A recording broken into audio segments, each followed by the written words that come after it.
इसमें कहा जाता है कि विभिन्न भौतिक राशियों के बीच संबंध स्थापित करना, विभिन्न भौतिक राशियों के बीच संबंध स्थापित करना। जैसे आप बहुत सारे फार्मूले पढ़े हो, ठीक है, उनके बीच अपना एक संबंध होता है। जैसे अभी आपने पढ़ा है v बराबर 4/3 पाई आर क्यूब, ये पढ़ा रखा है। तो क्या है, इनमें संबंध स्थापित हो चुका है, ठीक है।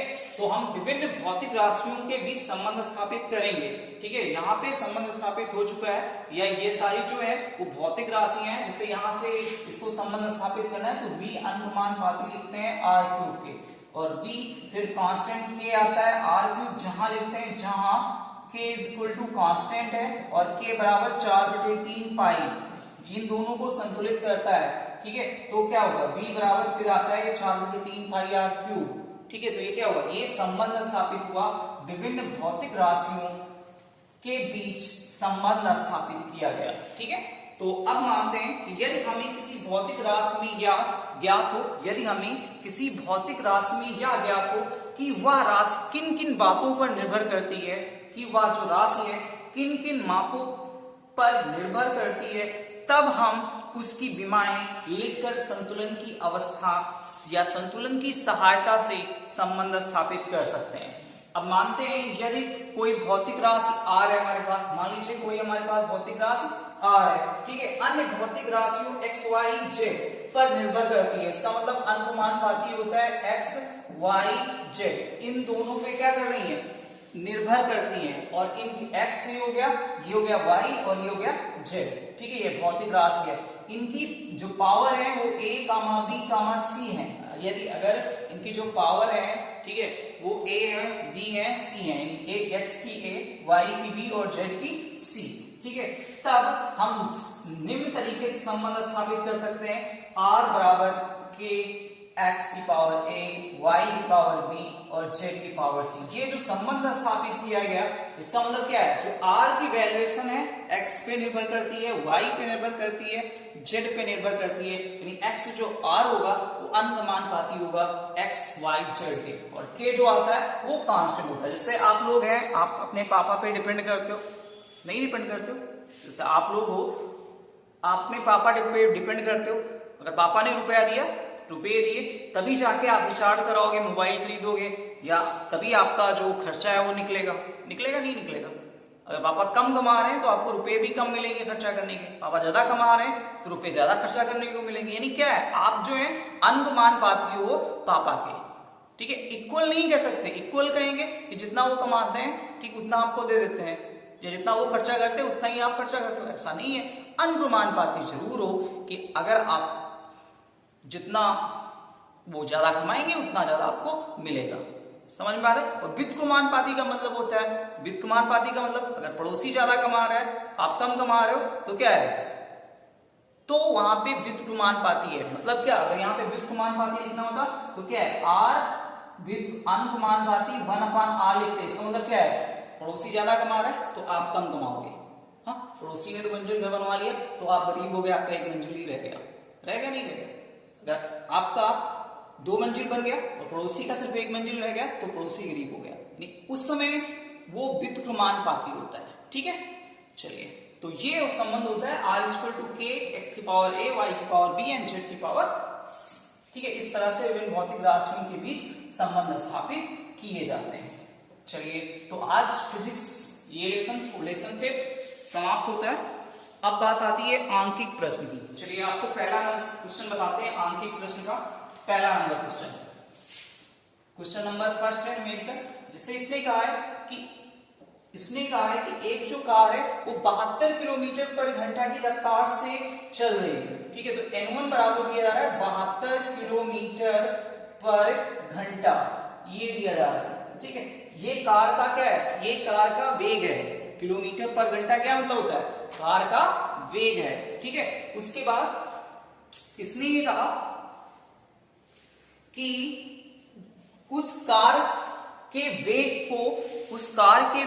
को आप मीटर पर सेकंड में व्यक्त कीजिए, यानी किलोमीटर पर घंटा है, मीटर पर सेकंड में व्यक्त कीजिए, वो भी विमीय विधि द्वारा। अगर आप विमीय विधि नहीं लगाते हो, मान लीजिए ऐसे लगाते हो तो 72 लिखते हो, और किलोमीटर बराबर क्या होता है 1000 मीटर होता है, और घंटा बराबर 60 घंटे होते हैं और 60 मिनट होते हैं। ये हो गया क्या, सेकेंड में हो गया। तो क्या हो गया, 72 गुणे 1000 और बटे 60 और गुणे 60, ये हो गया मीटर पर सेकेंड।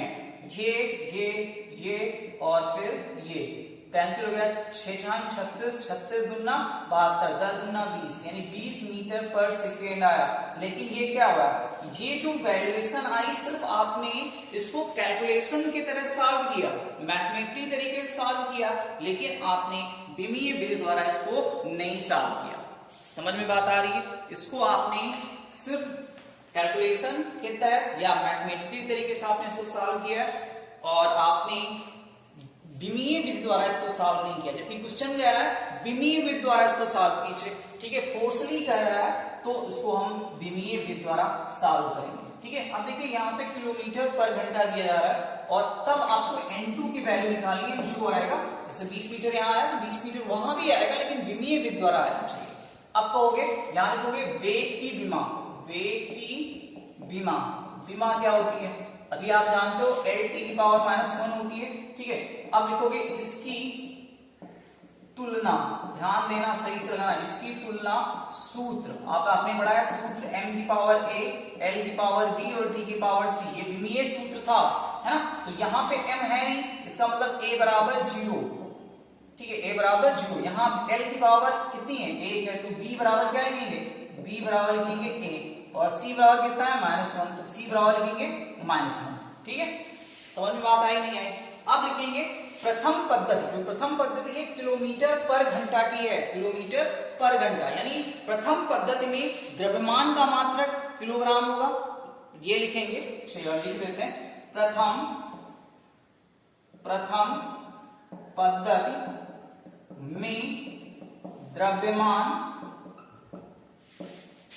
किलोग्राम में, लंबाई मीटर, लंबाई इसमें, लंबाई किलोमीटर में है तो किलोमीटर में, तथा समय घंटा में है, तथा दूसरी पद्धति में फिर वही लिखेंगे द्रव्यमान।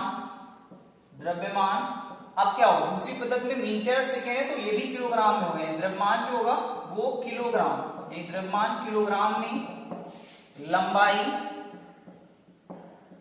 अब लंबाई इसमें आएगी, किलोमीटर में पहला था तो ये इसमें चेंज करना है मीटर में, तो लंबाई मीटर में, ठीक है, और समय तथा समय सेकेंड में है, इतना लिखना है आपको, इतना लिखना है, ठीक है, क्या करना है, इतना आपको लिखना है। ठीक है, उसके बाद इसको हटा देते हैं क्योंकि स्पेस कम है तो हटाना पड़ेगा, चलिए हटाते हैं। अब सूत्र आपने पढ़ा है N2 बराबर होता है N1 m1 की पावर m1 m2 की पावर a L1 L2 की पावर b और T1 T2 की पावर c, ये आपने पढ़ा है। अब आप देखिए N1 की वैल्यू साफ साफ दिख रही है 72 है, M1 की वैल्यू, M1 फॉर किलोग्राम लिखेंगे आप, मात्रक किलोग्राम, नीचे भी किलोग्राम, और पावर a है, a की पावर 0 है, L1 किलोमीटर, तो 1 किलोमीटर में 1000 मीटर होते हैं, और मीटर नीचे वाला मीटर में है तो मीटर लिखेंगे। पावर कितनी है, b की वैल्यूएशन 1, तो 1 लिखेंगे। उसके बाद T1 सेकेंड में है या ऊपर वाला घंटा में, तो लिखेंगे 60 गुणे 60, और सेकेंड में हो गया, और नीचे वाला भी सेकेंड में, और पावर कितनी है -1 है, तो ये तो कैंसिल हो गया। किसी की पावर अगर 0 होती है इसका मतलब 1 होता है, तो ये हो गया 72 और गुणे 1000, ठीक है, और ये उसकी पावर -1 है तो वो नीचे चला जाता है, ये हो जाएगा 60 गुणे 60, ये से ये कैंसिल, ये से ये कैंसिल, 6 शाम 36 दूना 72, 2 गुणे 10 बराबर 20 मीटर पर सेकेंड। ऐसे सॉल्व होता है विमीय विधि द्वारा, गति के या विमीय विधि द्वारा किसी भी समीकरण को सॉल्व ऐसे किया जाता है। ठीक है, अगर आपको नहीं दिख रहा है तो हम आपको थोड़ा दिखा रहे हैं कि ये नीचे वाला पोर्शन है, इसको सॉल्व किया गया है, ठीक है, क्योंकि इसमें कट गया तो आप लोग सही से इसको देख लेना, ठीक। वेल